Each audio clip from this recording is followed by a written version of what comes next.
नोटबंदी के दौरान डिमांड ड्राफ्ट बनवाकर कैंसिल कराने वालों पर अब आरबीआई शिकंजा कसने की तैयारी में है।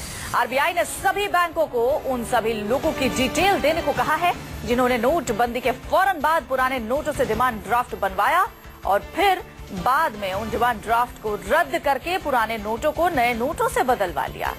दरअसल डिमांड ड्राफ्ट 3 महीने के लिए वैध रहता है और डिमांड ड्राफ्ट का मेकिंग चार्ज और कैंसिल चार्ज बहुत ही कम होता है। अब आरबीआई को ये पता चला है कि कालाधन वालों ने साठगांठ करके बैक डेट में डिमांड ड्राफ्ट के जरिए अपने काले धन को सफेद किया। न सिर्फ डिमांड ड्राफ्ट बल्कि उन लोगों की भी जानकारी बैंकों से मांगी गई है जिन्होंने अपने लोन की राशि को कैश में जमा करा दिया है। साथ ही जनधन खातों में जमा और निकासी पर भी आरबीआई की नजर है। हमारे संवाददाता मनीष कुमार इस पर ज्यादा बातचीत के लिए हमारे साथ जुड़ गए। मनीष, इस बारे में और क्या जानकारी?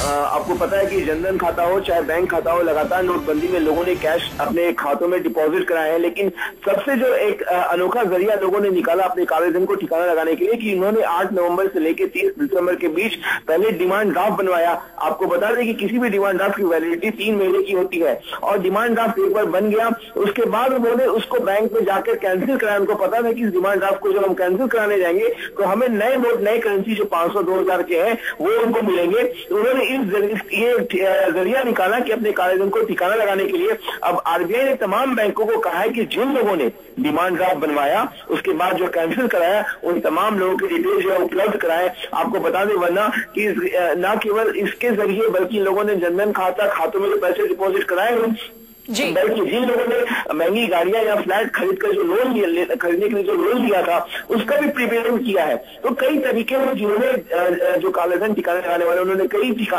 जरिया बनाया अपने पैसे को ठिकाने लगाने के लिए। लेकिन आपको पता है कि इनकम टैक्स विभाग लगातार इन लोग के पास पूरा डिटेल है, लगातार SMS ईमेल के जरिए उनसे जवाब